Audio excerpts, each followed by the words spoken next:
Hello दोस्तों, welcome to PW only IAS. Date है आज की 5 जून 2023 एंड आप सभी का स्वागत है आज के प्रीलिम बूस्टर न्यूज़ डिस्कशन के अंदर।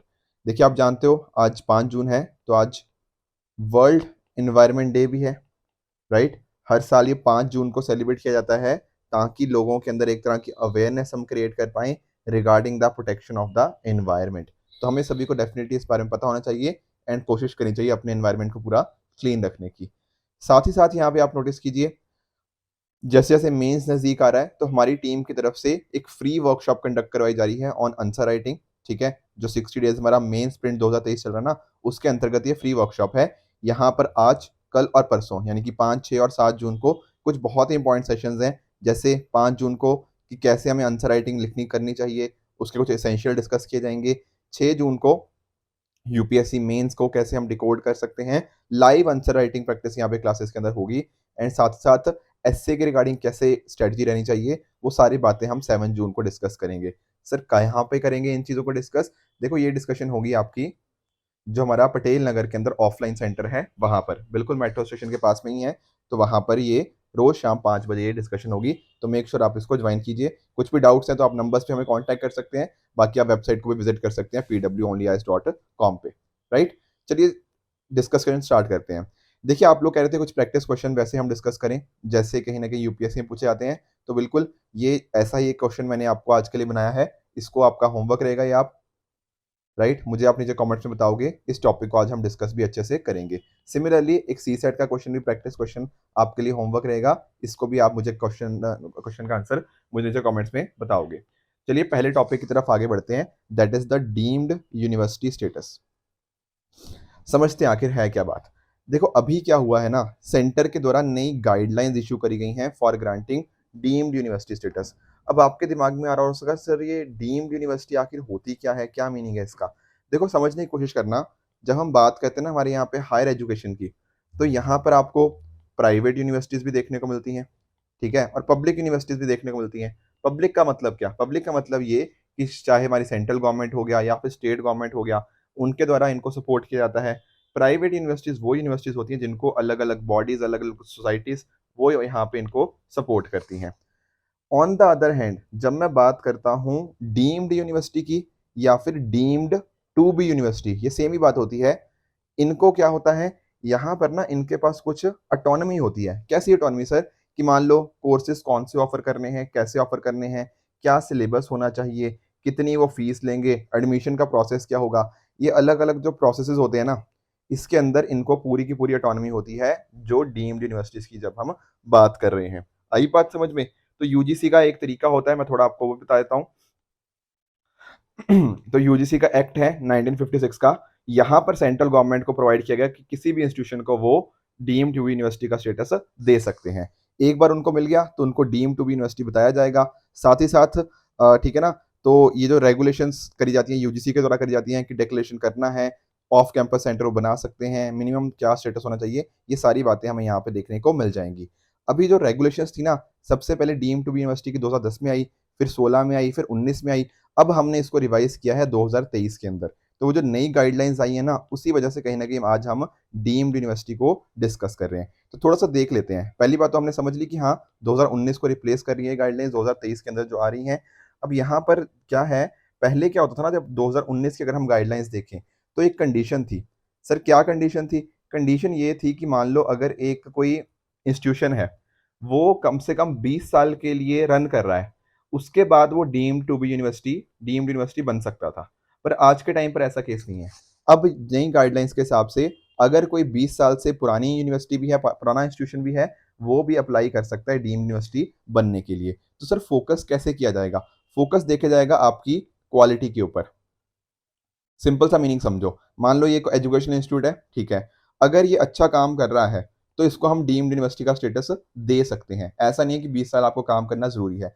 सर पर ये कैसे पता लगेगा कि अच्छा काम कर रहा है? देखो, उसके लिए अलग अलग तरीके हैं। जैसे for example NAAC grading. NAC क्या होता है? इनका हम असेसमेंट करेंगे। एनएसीसी मतलब national accreditation and sorry national assessment and accreditation council, ठीक है ना। तो इनका असेसमेंट किया जाएगा। अगर असेसमेंट में ये अच्छा स्कोर करते हैं, ठीक है, इतना कहीं ना कहीं स्कोर आता है, तो हम बोलेंगे कि हाँ, ये वाला इंस्टीट्यूट अच्छा काम कर रहा है। उसी तरह से NIRF की रैंकिंग आती है, नेशनल इंस्टीट्यूशन रैंकिंग फ्रेमवर्क।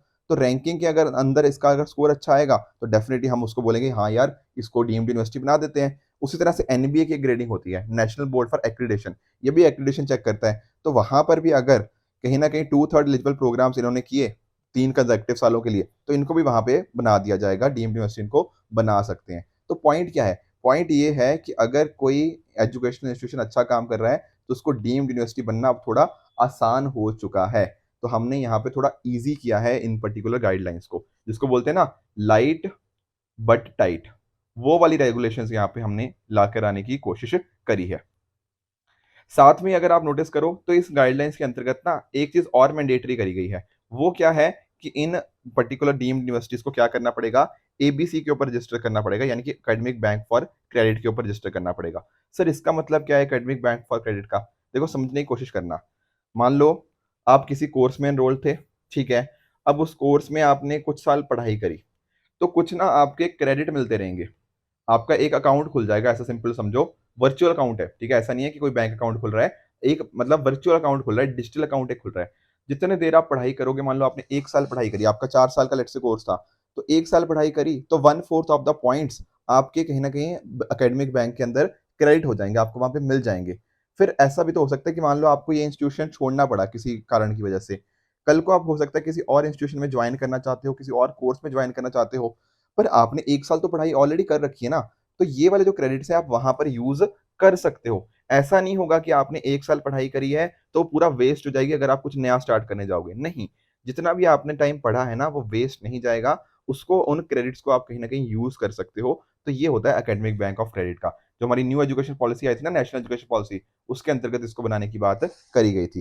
कुछ और भी देखो कंडीशंस हैं, जैसे फॉर एग्जांपल अगर मान लो कोई इंस्टीट्यूशन है, वो स्टार्टिंग से ही उसका फोकस रहा है रिसर्च के ऊपर, टीचिंग के ऊपर, इंडियन कल्चर हेरिटेज के ऊपर, या स्पोर्ट्स, लैंग्वेज, या इस तरह के अलग अलग डिसिप्लिन के ऊपर रहा गया है ना, तो उसको भी हम क्या दे सकते हैं, उसको डिस्टिंक्ट इंस्टीट्यूशन का कैटेगरी का स्टेटस यहाँ पे मिल सकता है। फिर अकॉर्डिंगली वो ऑफ कैंपस के लिए अप्लाई कर सकते हैं 5 साल के डिक्लेरेशन के बाद। तो काफी हमने इन चीजों को काफी आसान कर दिया है, ठीक है।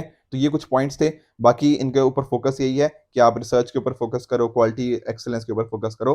तो ये कुछ बातें थी। साथ में इन्होंने कुछ क्राइटेरिया जो चेंजेस किए हैं वो ये है कि फैकल्टी की जो स्ट्रेंथ होनी चाहिए वो पहले 100 हुआ करती थी, अब वो 150 कर दी गई है। कॉर्पस फंड जो होना चाहिए वो पहले 10 करोड़ की बात करते थे, अब 25 करोड़ की यहाँ पे बात करी गई है। तो ये कुछ छोटे छोटे रेगुलेशन थे, बट थोड़ा आप ध्यान में ये रखो कि जो बात हुई ना डीम्ड यूनिवर्सिटी स्टेटस की, तो इसको थोड़ा आसान कर दिया गया है, तो ये एक अच्छी बातें हैं। प्राइवेट यूनिवर्सिटीज को अब एग्जीक्यूटिव काउंसिल यहाँ पे क्रिएट करनी पड़ेंगी as per the new revised guidelines. तो ये थी बातें रिगार्डिंग डीम्ड यूनिवर्सिटी स्टेटस। अब इस तरह के कई बार ना यूपीएससी में क्वेश्चन पूछे जाते हैं, जैसे 2016 में ये पूछा स्वयं के बारे में, मुझे नीचे एक बार कमेंट्स में बताना क्या आंसर होगा, तो ये भी एक इजी क्वेश्चन ही था। अगले टॉपिक की तरफ चलते हैं, दैट इज मौर्यन एम्पायर। अब सर मौर्यन एम्पायर का डिस्कशन हम क्यों कर रहे हैं? देखो एक्चुअल में हुआ क्या, जो आप जानते हो हमारी जो नई पार्लियामेंट बिल्डिंग बनी, उसके अंदर ना आपको देखने को क्या मिलेगा, उसके अंतर्गत नई पार्लियामेंट बिल्डिंग के अंदर आपको इंडिया का एक मैप देखने को मिलेगा। अब इस इंडिया के मैप के अंदर हमें पाकिस्तान का एरिया, नेपाल का एरिया भी देखने को मिला। तो इन कंट्रीज ने ना ऑब्जेक्शन उठाए कि यार ये क्या बात कर रहे हो, ये तो हमारा कंट्री का एरिया है, ये पाकिस्तान है, नेपाल है, या आपने अपनी कंट्री का हिस्सा कैसे दिखा दिया। तो यहाँ पर मिनिस्ट्री ऑफ एक्सटर्नल अफेयर्स ने क्लैरिफाई किया कि भैया ये इंडिया का मैप नहीं हम दिखा रहे, यहाँ पर ये बात कर रही है हम अशोकन एम्पायर की, कि उस टाइम पर अशोकन एम्पायर के कहाँ कहाँ पे स्प्रेड था, वो यहाँ पे बातें करी गई हैं। तो अशोका एम्पायर आप जानते हो, अशोका के टाइम पे जो था, मौर्यन एम्पायर की बेसिकली यहाँ पे बात हो रही है। तो मौर्यन एम्पायर थोड़ा हमारे लिए जानना इंपॉर्टेंट हो जाता है, तो थोड़ा सा उसका ब्रीफ बैकग्राउंड डिस्कस कर लेते हैं। देखो आप सभी जानते हैं कि चंद्रगुप्त मौर्य जी के द्वारा स्टैब्लिश किया गया था मौर्यन डायनेस्टी को। फिर उनके बाद कौन आए, उनके बाद आते हैं बिंदुसार, ठीक है ना, और बिंदुसार के बाद उनका नेक्स्ट रूलर थे अशोका। अब यहाँ पर एक इंटरेस्टिंग चीज आप नोटिस करो, जो चंद्रगुप्त थे, ठीक है ना, ये इन्होंने बाद में मतलब अडॉप्ट कौन सा रिलीजन बाद में किया था, दैट इज जैनिज्म, ठीक है, जैनिज्म इन्होंने काफी किया था। इनफैक्ट जो, ठीक है ना, आप जानते होंगे भद्रबाहु जी आई थिंक ना, तो उनके साथ कहीं ना कहीं ये सब कर्नाटका वाली स्टेट में भी जाते हैं, तो वहां जाके भी बाद में से लेखना करते हैं, उनकी डेथ वहां पे हो जाती है। ऑन द अदर हैंड अगर हम बात करें बिंदुसार की, तो ये थे ये फॉलोअर किसके थे, इन्होंने अजीविका रिलीजन को फॉलो किया, या सेक्ट कह लो, अजीविका सेक्ट को इन्होंने फॉलो किया। एंड तीसरी अगर हम बात करें अशोका की, तो अशोका ने कौन से रिलीजन को फॉलो किया, बाद में ये बुद्धिज्म इन्होंने फॉलो किया, काफी इन्होंने उसके प्रचार के लिए काफी इंपॉर्टेंट स्टेप्स भी उठाए। अशोका को देखिए बर्थ जो था वो 304 बीसी में पाटलिपुत्र में देखने को मिला। इनको अशोका द ग्रेट के नाम से भी जाना जाता है। इतना बड़ा इनका एम्पायर था। अब यहाँ पे ना मैप के अंदर देखो, ये पूरा का पूरा इनके अंतर्गत मौर्यन एम्पायर हमें देखने को मिल जाता है। तो इनका टाइम पीरियड था 268 बीसी से 232 बीसी।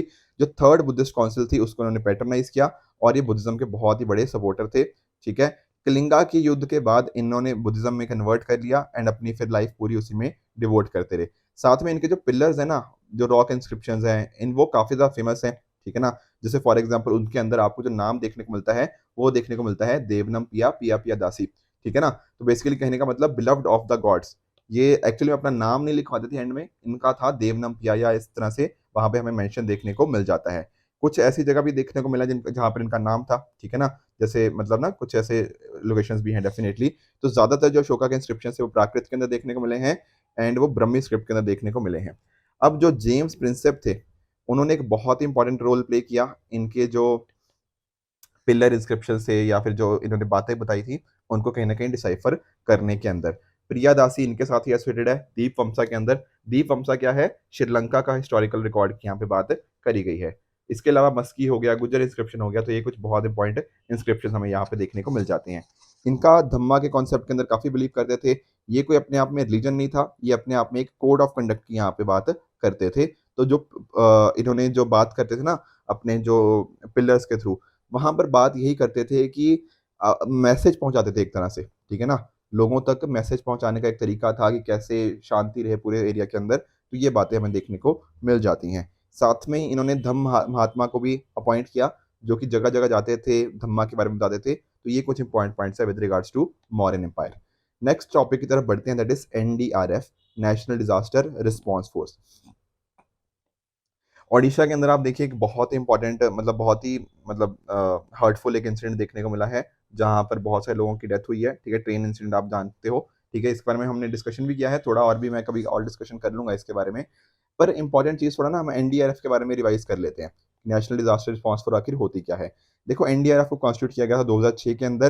किस पर्पस के लिए, ताकि जो हमारे कोई भी तरह का डिजास्टर है, नेचुरल डिजास्टर हो, मैन मेड डिजास्टर हो, उसके अच्छे से हम कहीं ना कहीं उसके साथ रिस्पॉन्ड कर पाएं। साथ में हो सकता है आपकी जो केमिकल, बायोलॉजिकल, रेडियो न्यूक्लियर, कोई भी इस तरह की इमरजेंसीज होती हैं उसके साथ भी अच्छे से रिएक्ट कर पाएं। तो ये सारे काम यहाँ देखने को मिल जाते हैं। अब इंपॉर्टेंट चीज पहली बात तो हमें समझनी है कि इसकी मिनिस्ट्री कौन सी है। एनडीआरएफ आता है मिनिस्ट्री ऑफ होम अफेयर्स के अंदर और फंक्शन करता है under NDMA, national disaster management authority, जो कि डिजास्टर मैनेजमेंट एक्ट 2005 के अंतर्गत इसको कॉन्स्टिट्यूट किया गया है। एक इंपॉर्टेंट चीज और है, एनडीएमए के चेयरमैन है हमारे कौन, हमारे प्रधानमंत्री जी इसके चेयरमैन देखने को मिल जाते हैं। ठीक है, मिनिस्ट्री तो आप समझ ही गए हो। इसके साथ में एनडीआरएफ के अंदर क्या क्या आ गया, आपकी 15 बटालियन आ जाती हैं, जो कि बीएसएफ हो गया, सीएएसएफ, सीआरपीएफ, इन सभी के अंतर्गत जो होते हैं उनकी 15 बटालियन हमें देखने को मिल जाती है। टोटल स्ट्रेंथ हर बटालियन की 1149 है। लोकेशन की अगर हम बात करें तो 16 डिफरेंट लोकेशन में हमें देखने को मिल जाता है, डिपेंडिंग अपॉन कहाँ पे कितने ज़्यादा डिजास्टर्स आ रहे हैं, कितनी तेजी से वहाँ पे डिप्लॉयमेंट की जरूरत हो जाती है। तो ये कुछ इंपॉर्टेंट पॉइंट्स थे with regards to NDRF. Next topic की तरफ आगे बढ़ते हैं, दैट इज एवीआईए, यानी कि एशिया वीडियो इंडस्ट्री एसोसिएशन।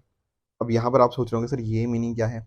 देखो, दरअसल में ना मैं आपको समझाने की कोशिश करता हूँ। आप लोग जैसे नेटफ्लिक्स हो गया, अमेजॉन प्राइम हो गया, डिज्नी प्लस हॉटस्टार हो गया, इस तरह की चीज़ें आप लोगों ने ना देखी होंगी। बेसिकली मेरे कहने का मतलब जो ओटीटी प्लेटफॉर्म है ना, उन सभी की यहाँ पे मैं बात कर रहा हूँ।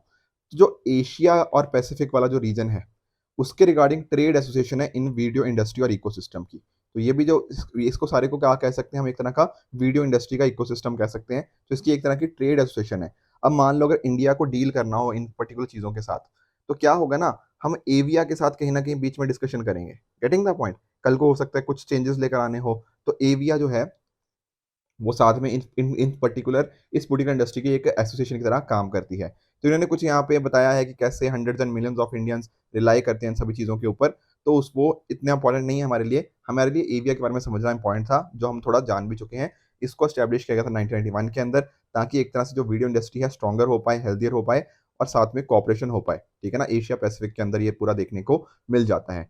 तो लीडिंग इंडस्ट्री इंफॉर्मेशन इंटेलिजेंस के रिगार्डिंग वर्क करती है। एक यहाँ पर आपको काउंसिल ऑफ गवर्नर्स देखने को मिल जाएंगे। तो एक तरह से ना गवर्नमेंट्स के साथ एक बीच में इंटरलोक्यूटर की तरह काम करती है वीडियो इंडस्ट्री के रिगार्डिंग। कोशिश साथ में यही है कि कहीं ना कहीं जो पायरेसी होती है उसको कम करा जा पाए, कैसे जो कॉपीराइट्स हैं उनको हम इन्फोर्स करें, जो मल्टी चैनल टीवीज हैं हम उनको एक तरह से आगे लेकर आएं, साथ ही साथ रीजनल टेक्निकल स्टैंडर्ड्स को भी हम एक तरह से प्रमोट करें। ये सारे अलग अलग काम यहाँ पे देखने को मिल जाते हैं विद रिगार्ड्स टू एविया। बहुत ज़्यादा डिटेल में नहीं जाना, एक बेसिक आइडिया होगा तो डेफिनेटली क्वेश्चन को आप अच्छे से आंसर कर पाओगे, राइट। अब देखो, पहले स्टार्टिंग ऑफ द लेक्चर के अंदर मैंने क्वेश्चन तो आपको दिए ही थे, ठीक है ना। इन लोग को तो अटेम्प्ट आपको करना ही करना है। साथ में ये 2 क्वेश्चन है ट्रू फॉल्स के, बहुत ही इजी क्वेश्चन है। इनको भी मुझे एक बार नीचे कमेंट्स में बता देना, राइट। लास्ट लेक्चर के अंदर ना मैंने आपको ये क्वेश्चन दिया था सी सेट का, तो इसको भी एक बार देख लेते हैं। देखो यहाँ पे समझो क्या दिया हुआ है, 7, बीच में ये कुछ भी आप सिंबल मान लो आप, ठीक है ना, कोई भी आप इसको स्टार मान लो। 7 star 9 star 10 is equal to 8, ठीक है। 9 star 11 star 30 is equal to 5, और तीसरी स्टेटमेंट है 11 star 17 star 21 is equal to 13। देखो क्या सोच सकते हो यहाँ से, सबसे पहले तो यही आता है कि इनको ऐड वैड कर दें, ठीक है, या मल्टीप्लाई कर दें, डिवाइड कर दें, कुछ ऐसी चीजें दिमाग में आएंगी, ये इनका स्क्वायर ले लें, क्यूब ले लें, यही तो कुछ तरीके होते हैं। तो सबसे पहला तो दिमाग में ऐड ही आना चाहिए ना, तो ऐड करो। 7 + 9 16 + 10 26, इसको ऐड करके देखो। 9 + 11 20 + 30 50 हो गया आपका, और ये हो गया आपका 11 + 7 28, 28 + 21 आपका हो गया ये 49। अब यहां से इनके बीच में और इनके बीच में कुछ रिलेशन दिख रहा है? शायद कुछ लोगों को नहीं दिख रहा हो, पर एक बार दोबारा सोचो, दिखेगा आपको। सिंपल सा है, 2 + 6 को ऐड करो तो बनता है 8, मतलब डिजिट्स का सम। 5 + 0 को ऐड करो तो बनता है 5, 4 + 9 को ऐड करो तो बनता है 13। तो हुआ क्या, पहले इनको ऐड किया, फिर जो नंबर बना फिर वापस से उसको ऐड कर दिया। Getting the point. तो हमें यहाँ पे क्या करना है, एक सेकेंड, हाँ जी, तो यहाँ पे क्या करना है, 23 स्टार 4 स्टार 5 15 के अंदर क्या करना है, पहले तीनों को ऐड करो। 23 + 4 27 प्लस 15 इज 42। तो 42 के अंदर क्या करेंगे, 4 + 2 को ऐड करेंगे, 4 + 2 को ऐड करेंगे तो आंसर बना आपका 6। Option A is the correct answer. मुश्किल नहीं था, कुछ लोगों ने यहाँ तक आके शायद अटक गए होंगे, ठीक है, यहाँ तक तो आई एम श्योर सभी ने किया होगा। इसके बाद शायद ये वाला प्रोसेस नहीं पता होगा, तो यहाँ पर भी ऐसा ही कुछ करने की जरूरत होगी, ठीक है। तो यहाँ पे इन दोनों को ऐड किया और हमारा आंसर मिल गया। अब एक चीज और मैं बताना चाहता हूँ, देखो इकोनॉमी वीकली आप सभी लोग कह रहे थे कि सर वापस रिज्यूम करिए, ठीक है, तो बिल्कुल वो रिज्यूम हो चुकी है। जो हमारा पीडब्ल्यू ओनली एस का मेन चैनल है, वहां पर आपको कल मैंने ये चीज़ अपलोड करवा दी थी, तो आप जाके इस पर्टिकुलर लेक्चर को देख सकते हो। जो सी सेट वीकली था ना, वो बन गया है, ठीक है, किसी कारण की वजह से कल अपलोड नहीं हो पाया था, उसको मैं आज अपलोड करवा दूंगा टीम से बात करके। तो उसको भी आप फॉलो करते रहिए, सी सेट वीकली को भी और इकोनॉमी वीकली को भी। लास्ट लेक्चर के अंदर मैंने एक क्वेश्चन पूछा था, क्या ग्लोबल स्लेवरी इंडेक्स को वॉक फ्री फाउंडेशन के द्वारा निकाला जाता है? ये बात यहाँ पे बिल्कुल करेक्ट है। क्लियर हुआ? क्विकली देखो एक बार रिवीजन कर लेते हैं, आज हमने क्या क्या पढ़ा। सबसे पहले तो हमने क्या जाना था, हमने जाना डीम्ड यूनिवर्सिटी के बारे में। हमने समझा कि आखिर डीम्ड यूनिवर्सिटी होती कैसे है, कैसे इनके पास अलग अलग तरह की ऑटोनॉमी होती है। फिर साथ में हमने देखा कि कैसे 20 साल से अगर आप कम भी हो ना कोई एजुकेशन इंस्टीट्यूशन, तो वो भी इसको सेटअप कर सकता है। हमने ये भी समझा कि 2023 की गाइडलाइंस को कैसे 2019 ने, मतलब 19 की गाइडलाइंस को रिप्लेस किया 2023 की गाइडलाइंस के अंदर। साथ ही साथ अगर कुछ एजुकेशनल इंस्टीट्यूशन अच्छा काम कर रहा है, जैसे एनएएसी ग्रेडिंग के अंदर अच्छा काम कर रहा है, एनआईआरएफ रैंकिंग हो गया, या फिर जो एनबीए ग्रेडिंग के अंदर उनका अच्छा आता है, तो डेफिनेटली वो भी एलिजिबल हो जाएंगे अपने आप को मतलब डीम्ड यूनिवर्सिटी बनने के लिए, right. Academic bank of credit का हमने एक कॉन्सेप्ट समझा, कैसे कहीं ना कहीं इनको एकेडमिक बैंक ऑफ क्रेडिट के साथ रजिस्टर करवाना पड़ेगा, तो ये कुछ डीम्ड यूनिवर्सिटी के रिगार्डिंग पढ़ा। साथ में हमने पढ़ा मौर्यन एम्पायर के बारे में। हमने देखा कैसे पहले रूलर थे इसके Chandragupta Maurya, followed by Bindusara, followed by Ashoka. इनके रिलीजन भी हमने देखे कि कैसे ये जैनिज्म के बाद में फॉलोअर बने, ये बने आजीविका के, और ये बने कहीं ना कहीं बुद्धिज्म के, ठीक है। इनके पिलर्स की हमने यहाँ पे बात करी, तो ये कुछ इंपॉर्टेंट चीजें थी जरूर मौर्यन एम्पायर। तीसरा जो हमने कॉन्सेप्ट पढ़ा वो था विद रिगार्ड्स टू हमारा एनडीआरएफ। एनडीआरएफ के रिगार्डिंग बहुत इंपॉर्टेंट पॉइंट्स थी कि कैसे कोई भी नेचुरल डिजास्टर हो गया, आपका मैन मेड डिजास्टर हो गया, उनके ऊपर ये एक स्पेशलाइज्ड इंडियन फोर्स है जो काम करती है। इसको बनाया गया था कब, 2006 के अंदर। डिजास्टर मैनेजमेंट एक्ट आया हमारा 2005 के अंतर्गत, ठीक है। कौन सी मिनिस्ट्री है, मिनिस्ट्री ऑफ होम अफेयर्स यहाँ पे हमें देखने को मिल जाती है, ठीक है। और जो एनडीएमए की बात होती है ना, नेशनल डिजास्टर मैनेजमेंट अथॉरिटी, उसके कौन होते हैं चेयरमैन, प्रधानमंत्री जी उसके चेयरमैन होते हैं। तो ये कुछ important revision with regards to NDF NDRF. And lastly जो एविया, ठीक है, एवीआईए, हमने देखा ना कैसे एशिया पैसिफिक के लिए वीडियो इंडस्ट्री और इसका इकोसिस्टम की एक ट्रेड एसोसिएशन है, एस्टैब्लिश हुई थी ये 1991 के अंदर। नेटफ्लिक्स, अमेजॉन, ये सारे हमें यहाँ पे देखने को मिल जाएंगे। फोकस यही होता है कि एक तरह से कैसे पायरेसी को हम खत्म करें, वीडियो इंडस्ट्री को कैसे हम और स्ट्रॉन्ग करें। तो ये यहाँ पे कुछ इंपॉर्टेंट इन्फॉर्मेशन हमें देखने को मिली है। ये कुछ क्विक रिवीजन थी, ठीक है। सुमित सर से मैंने थोड़ा सीखा इसके रिगार्डिंग, तो अगर आपको अच्छी लगी होगी मुझे एक बार कमेंट्स में बता देना, ठीक है ना। अगर आपको अच्छी लगेगी डेफिनेटली आने वाले सेक्शन के अंदर भी हम इसको कंटिन्यू रखेंगे। बाकी मैंने जो आपसे क्वेश्चंस पूछे थे उनका डेफिनेटली आप मुझे आप कमेंट्स में आंसर बताना कि क्या उनका सही आंसर होना चाहिए। ये फोकस यही है कि आपकी रिवीजन अच्छी होती रहे, तो उसी वजह से इस तरह के इनिशिएटिव्स यहाँ पे रन किए जा रहे हैं। ठीक है फ्रेंड्स, तो ये था आज का लेक्चर। आई होप आपको आज का लेक्चर बहुत अच्छे से समझ आया होगा। इसी तरह से आप भी अपने पे हार्ड वर्क करते रहिए। अगर आपको इस लेक्चर की पीडीएफ चाहिए तो आप हमारे Telegram channel only IAS nothing else पे जाके इसकी पीडीएफ को एक्सेस कर सकते हो। Thank you very much, good bye and good luck.